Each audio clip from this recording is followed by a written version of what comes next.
Welcome to the latest edition of the Shukri Wrights podcast with your host, Shukri Wrights, wherever you may be, however you may be listening and watching the pod. Thank you for making this pod part of your daily routine.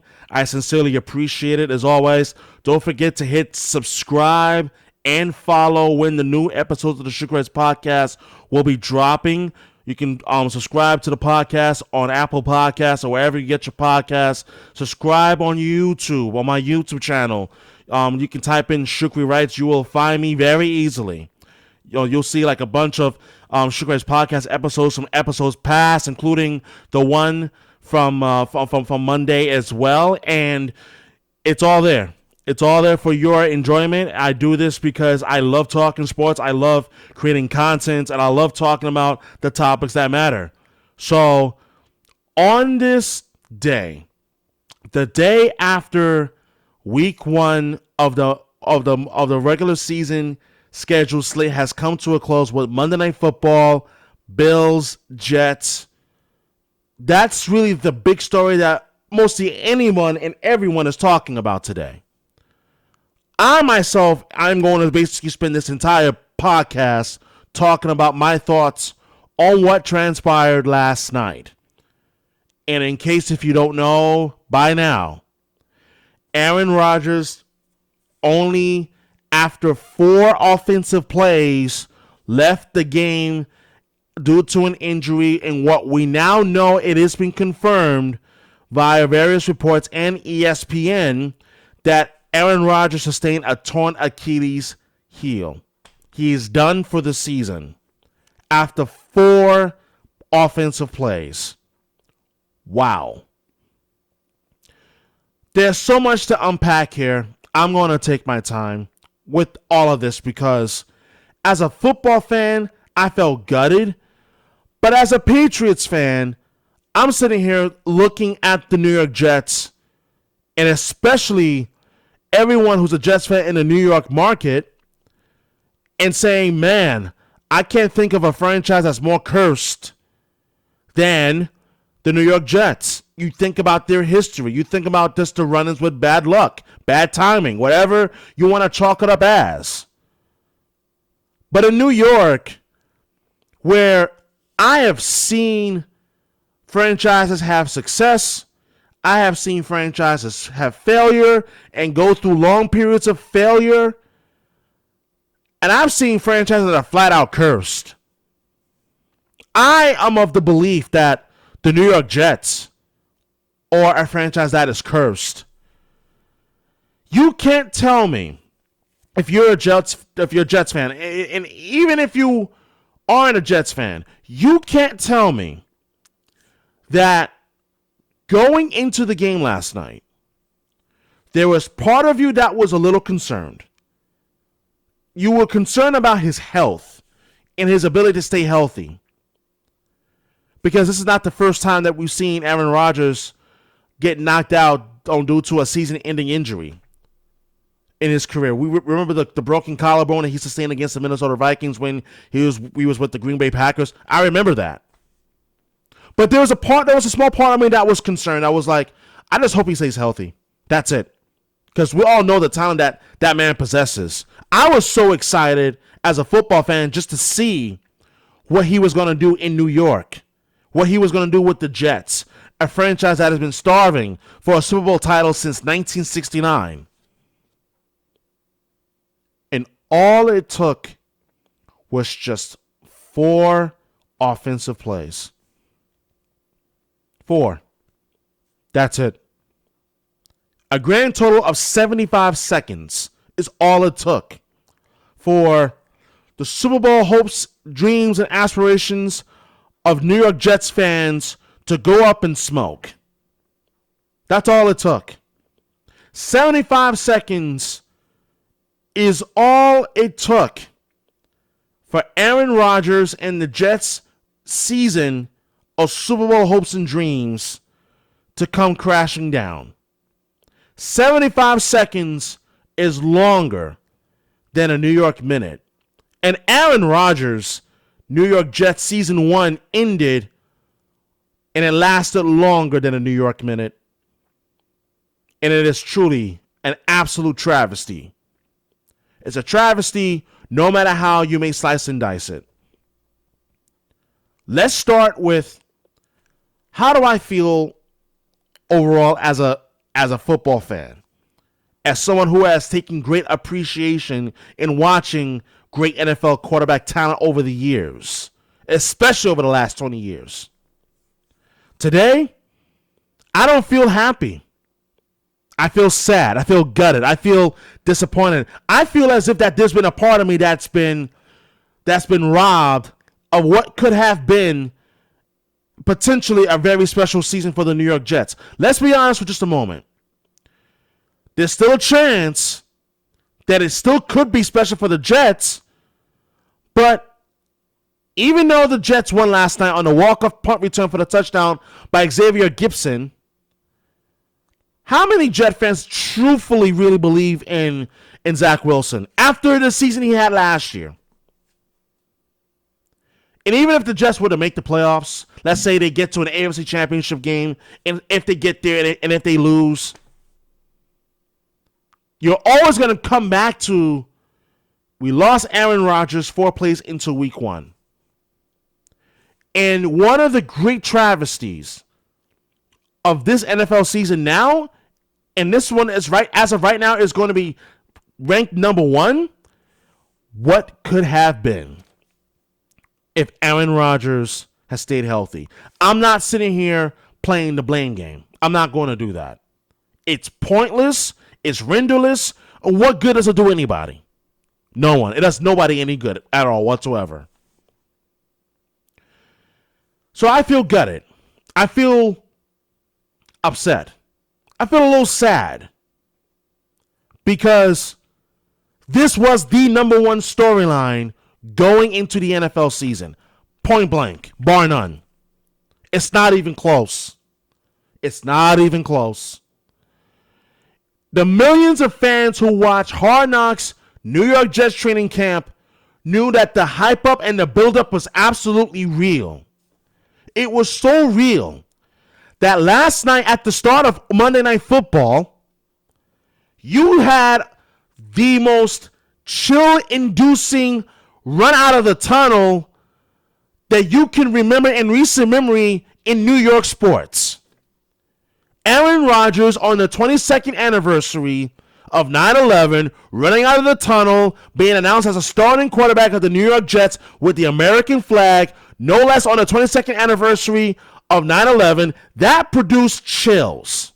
That was a chills-producing moment.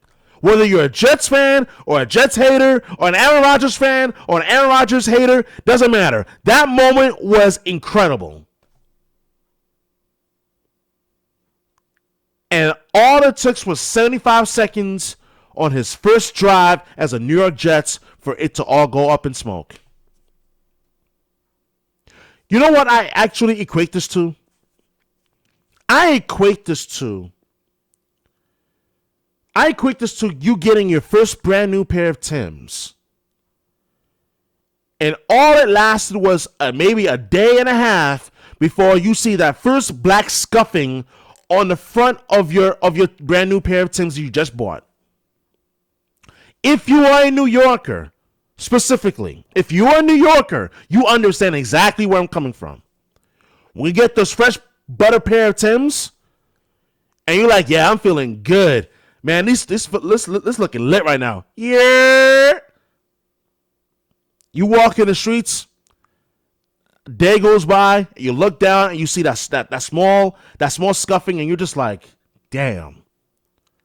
Did I really need this? Yeah. That's what I would equate it to. Aaron Rodgers was that fresh pair of Timbs that New York was so excited to have. New Yorkers, especially Jet fans, were so looking forward to enjoying, to see what it would become, what it could potentially become, especially with the expectations it was going to be Super Bowl or bust. No two ways about it. And now you may never know what this season could have turned into if Aaron Rodgers stayed healthy. How do I feel? I'm gutted. That's number 1. Number 2, let's look at the second aspect of it. What does this mean in terms of the AFC East picture? Because personal feelings aside now, this has major implications in terms of how this affects the AFC East. Aaron Rodgers done for the season. The Jets now have to turn to Zach Wilson unless they decide to go out into the open market and get themselves another veteran quarterback. How does it impact the AFC East? Substantially. Massively. There's no denying that Aaron Rodgers' injury impacts the AFC East massively. Because for those of you that have been watching and following me on social media, especially in terms of my content and so forth, know that I have personally, even as a Patriots fan, I have personally have said that this AFC East division was going to be a war of attrition between Tua Tagovailoa, Josh Allen, Aaron Rodgers, and Mac Jones. And I've said that Mac Jones was the worst quarterback in this division. You know that Aaron Rodgers, whether you like him or not, he is the it factor for the New York Jets. Or should I now say, was going to be the it factor for the New York Jets. Now that Aaron Rodgers is out the picture for the season, and who knows about his career at this point, I just hope that, on personal note, that this isn't the end of Aaron Rodgers, that he does not end his career on this note. But as far as the division is concerned, between the Bills, the Patriots, and the Dolphins, how does this impact the AFC East? Let me tell you how. Based on what I have seen, and I know it's week 1, so I'm going to go on a little bit of an overreaction here. I don't think it's crazy to say that the Miami Dolphins are smiling this morning and saying to themselves, hey, we really got a chance now to win this division. Because after how they looked on Sunday against the LA Chargers, especially the way that Tua Tagovailoa looked and how he played, how the Dolphins looked, especially on the defensive side of the ball, I don't know how you are not thinking that the Dolphins should in fact be the favorites to win the AFC East now. Not the Bills. Because, ladies and gentlemen, newsflash, Josh Allen has been mediocre to pedestrian as a quarterback of the Buffalo Bills within the last season or so. He's been pedestrian. And I'll even shrink it up a little bit. He has been pedestrian since November of last year, which is now bled into this season. He's been pedestrian. I am concerned about Josh Allen. I'm not saying that I don't believe in Josh Allen and that he has the ability to lead the Bills to where they ultimately been wanting to go since 2020, and that is getting to the Super Bowl. I'm saying that they have major question marks on this team right now, and it starts with the quarterback position. I got the Dolphins right now as now the new favorites to win the AFC East. What about the Patriots? The Patriots, they're going to be a good team. I do think that, and I talked about this on yesterday's podcast episode, that the Patriots, there were positives to be taken from their loss against the Eagles. And I went through those positives. I don't think that the Patriots are going to be a much better team this year. They showed a lot of fight in their loss to the Eagles on Sunday. But the truth is, I don't have them winning the division. Maybe a wild card team, sure. But I don't see them being the team that steps up and wins this division. I think the Dolphins are still better than them. I still think the Bills are better than them. The Jets, they were a quarterback away from being Super Bowl contenders. That quarterback, Aaron Rodgers, unfortunately, he's now done for the season. So that leaves the Patriots. Wild card team at best. So the Aaron Rodgers injury severely impacts the AFC race. It's week 1, and we obviously know there's still 17 more weeks left, 16 games remaining for all the other teams. We all know that. So there's a lot of football to be played between now and as well as by the time we get to mid-January. It's a lot of football left. We got 4 months remaining, basically, of NFL regular season football. So with that being said, I feel gutted in terms of the Aaron Rodgers injury as a football fan. Number 2, I just explained to you how the injury impacts the AFC East. The Dolphins, in my opinion, are now the favorites to win this division. Not the Buffalo Bills, not the New England Patriots. And I sure as heck don't think the New York Jets are going to win this division, not without Aaron Rodgers. Thirdly, what does this mean moving forward in terms of the New York Jets organization and franchise? Because General Manager Joe Douglas has got some serious questions to ask and answer. I know they went out and they acquired Aaron Rodgers, but I can't help but to wonder, why did the Jets not be a bit more aggressive in going after a Lamar Jackson when he was available for trade? Why? Because let me break it down to you this way, folks. The Jets team in itself did not even believe in Zach Wilson. They didn't believe in him. It was so bad that his own teammates basically were just like, listen, we're just a quarterback away. We need a quarterback away. We just need a quarterback. He didn't say that verbatim, but I'm paraphrasing the sentiment that was within the walls and down in Florham Park. But the truth is, this teammates didn't believe in Zach Wilson last season. The Jets won Monday Night Football over the Buffalo Bills 22-16, not because of Zach Wilson. Zach Wilson, yes, he made the big play, the touchdown pass to Garrett Wilson, which, by the way, which was one hell of a catch in its own right. That was one hell of a catch by Garrett Wilson to maintain focus, juggle the ball for a little bit, and to still come down with the football for the touchdown. Amazing. But it wasn't Zach Wilson who carried the Jets to the victory. It was the Jets defense. That Jet defense is going to be a massive problem in the AFC and the NFL this season. Mark my words. Mark my words. This Jets defense is going to be a problem. A serious problem. Because we saw just how good the defense can be last night on Monday Night Football. But with that being said, how much faith does the New York Jets have in Zach Wilson? Truthfully. And that is an honest question that they're going to have to ask and answer within the next, I would say, 72 hours.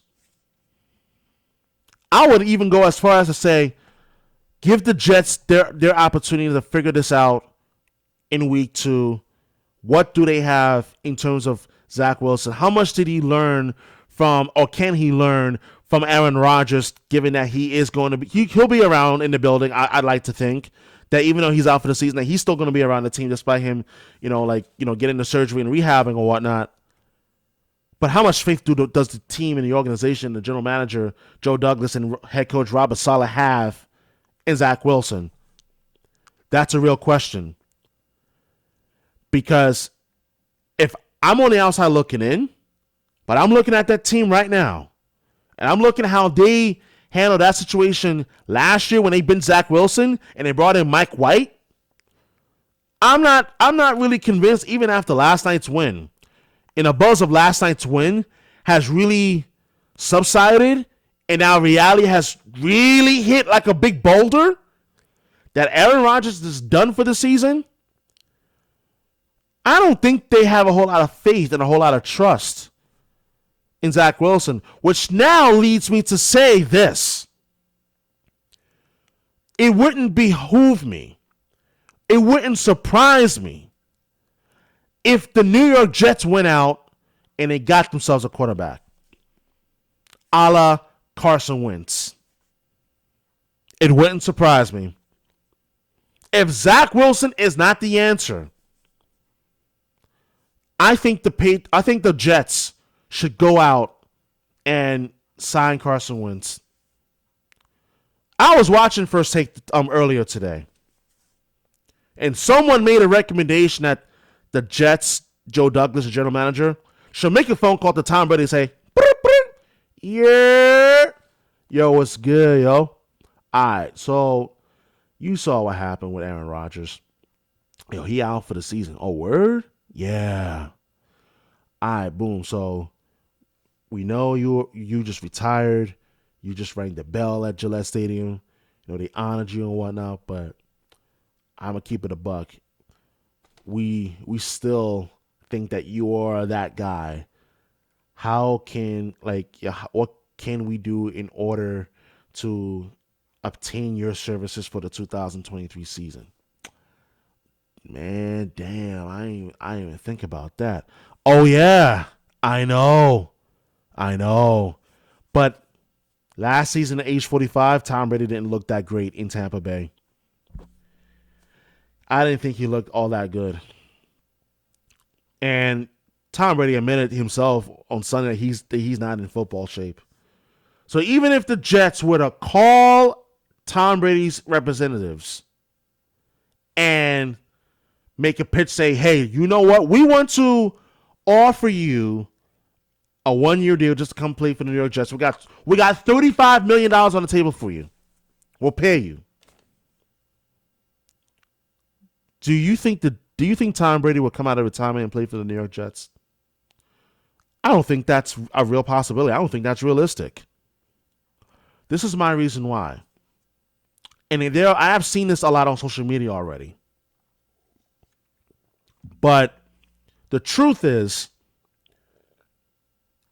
Tom Brady coming to the New York Jets would not work. It wouldn't work. There's too many question marks that I would have in terms of Tom Brady if the Jets were to call him. If they were. Let's just do this hypothetically. If the Jets were to call Tom Brady and they say, hey, we want to call you in. We want to offer you an opportunity to come back and play for just one more year. And let's say, hypothetically, Tom Brady does it. I don't think it works. And the reasons are as follows. Number one, it's a system that he is not familiar with. We know that Tom Brady, as a fact, not opinion, when he has his system in place, he thrives. Obviously, for 20 years in New England, he was the system. He brought the system to Tampa Bay, won the Super Bowl in year one. With plays in the systems that he was already familiar with from his time in New England. And let's just say that if he were to go play for the New York Jets, you think he would be able to gel in and to be able to master the new offensive system that was installed for Aaron Rodgers by Nathaniel Hackett, that it will work for Tom Brady? You think that will work? I don't think it would. I genuinely do not think it would. That's the first reason. Second reason. I am concerned about the offensive line. Tom Brady, when he has a great offensive line, a solid offensive line, things work. Things tend to work itself out. When it doesn't, it is because the offensive line was one of the issues why Tom Brady struggles. Let me tell you this known fact, ladies and gentlemen, that is beyond without a shadow of a doubt. The fact of the matter is this. It is that When you are an older quarterback in the NFL, you need a solid offensive line. When you don't have a solid offensive line, it messes with older quarterbacks badly. Older quarterbacks have a higher likelihood of getting hurt. That is a fact. That has been proven time and time again. I'm going to give you an actual example. Matthew Stafford.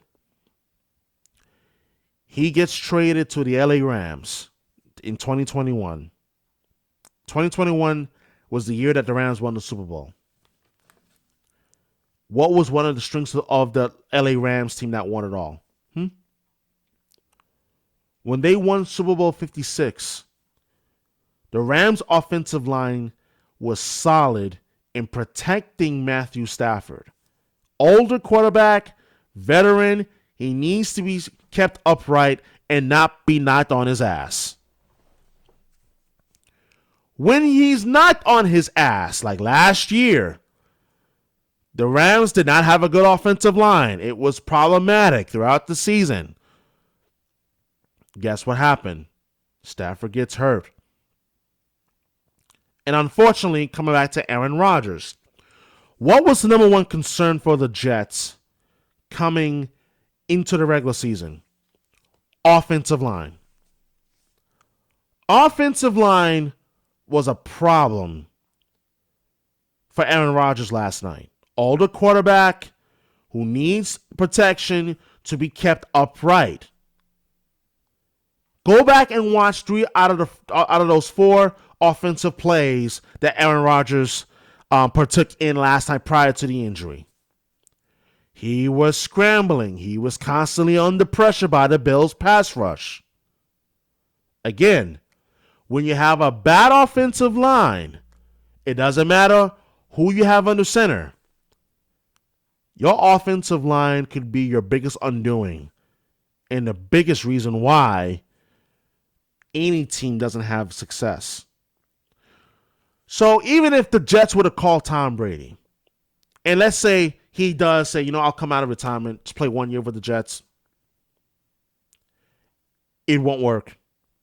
Because I mentioned the system isn't there and isn't built for Tom Brady to succeed in. That's number one. In terms of offensive scheming and as well as the system that he's been accustomed to running in New England and as well as Tampa Bay prior to retirement. Number 2, offensive line. Older quarterbacks need a solid offensive line. There's no ifs, ands, or buts about it at all. The Jets' offensive line leaves more to be desired. I don't trust it. And even if you bring in the greatest quarterback of all time, it will not and it cannot mask the fact that the Jets' offensive line, it's a question mark moving forward. Maybe it will get better as the season goes on. That's also a possibility. Absolutely. But the all-line for the New York Jets is a question mark. And even if they were to hypothetically bring in Tom Brady, it wouldn't make much of a difference. Those are my reasons why I think it's not a good idea to even bring him in. I mean, what good would it do to Jets? Yeah, you'll have a bona fide quarterback, older, and the narrative is going to be you had to bring a quarterback that out of retirement just to help save the season. How do you think that's going to go in New York? I'm from there. I know how the New York media works. Just think about that for a moment. Didn't they go down this route before? They had to pry Brett Favre out of retirement after the 2007 season just to get him to come play for the New York Jets. And they're going to try to do the same thing with Tom Brady? That's to say, if that were to happen, come on. If there was a time that Zach Wilson could really reestablish himself, improve it yet again, that he is more than a serviceable quarterback, a quarterback that can help this team win, now's the time to prove it. But it's a devastating day for for any football fan, especially if you're the New York Jets. There's no other way to put it other than the fact that you essentially just got kicked in the gonads as a collective fan base. You just did. So, final thoughts is that now that Aaron Rodgers, we now know that Aaron Rodgers does in fact have a torn Achilles heel, Achilles tendon. His career and his future very much in limbo. It'll be a while before we know what the next move is going to be for Aaron Rodgers in terms of wanting to continue his career and so forth. Only time will tell. But the game itself last night was a defensive battle. Josh Allen, he got rattled pretty badly by this Jets defense. The Bills did themselves no favors. They didn't play well. The Jets, despite the circumstances, did not quit to show a tremendous amount of fight. Special teams was huge for them last night. And they come away from the game with a W, despite losing their quarterback for the season. And that's going to wrap it up for this edition of the Shukri Wrights podcast with your host, Shukri Wrights. As I mentioned, don't forget to hit subscribe and follow the podcast. Subscribe to my YouTube channel at Shukri Wrights. Subscribe to the podcast, the Shukri Wrights podcast. You can find it on iHeartRadio and wherever you get your podcast as well. Subscribe, follow me on social media, on Twitter, or should I say on X now, at Shukri Wrights. Follow me on Instagram at SWrightsRadio_, and as well as on TikTok at Shukri Wrights. I was about to spell it out, but at Shukri Wrights, but you get my point. That's going to wrap it up for this edition of the Shukri Wrights podcast.